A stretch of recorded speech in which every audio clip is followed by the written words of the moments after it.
Hear what the teller of this history said by stringing speech's pearls on verse's thread. There lived an Arab king, whose excellence increased his splendid realm's magnificence. Lord of the Emir tribe, his virtues nourished his prosperous country, which grew great and flourished. The sweet breeze of his fame made Arab lands more fragrant than the wine cup in his hands. A lord of virtues, chivalry's copestone, for worth in all the world he stood alone. An Arab king, successful beyond measure, wealthy as Korah, rich with endless treasure. Attentive to the poor and to his friends, a generous host whose kindness never ends, as though good fortune were the soul within his nature, like a pith beneath the skin.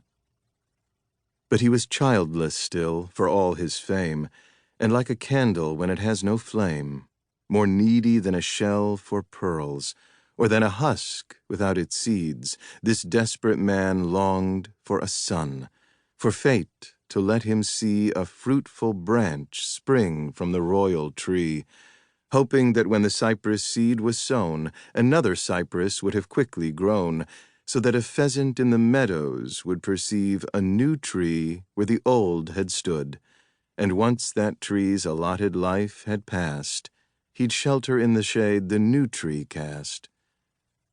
A man survives if in the world somewhere his memory lives within his son and heir, and to this end he gave in charity money to mendicants perpetually, giving out gold to gain the moon.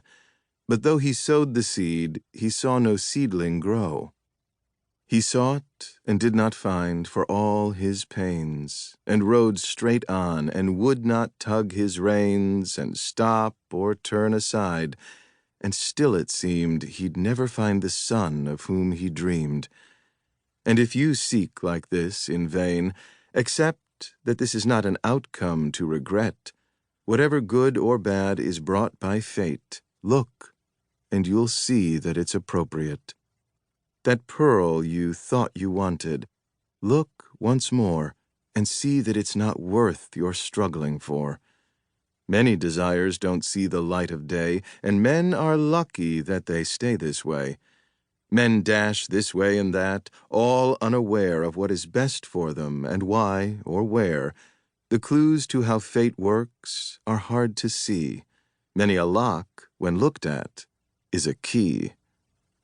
Poor, wretched man, a breath of wind's enough to scatter all his dust, a tiny puff. Be strong within this pit of little worth, consigned to earth whatever comes from earth.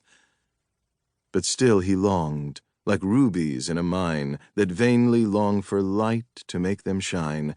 And since his longing had been so intense, God gave a son to him in recompense, a child whose rosy body blushed as though it shared a pomegranate's ruddy glow, a shining jewel that made earth's sullen night as radiant as the dawn's resplendent light.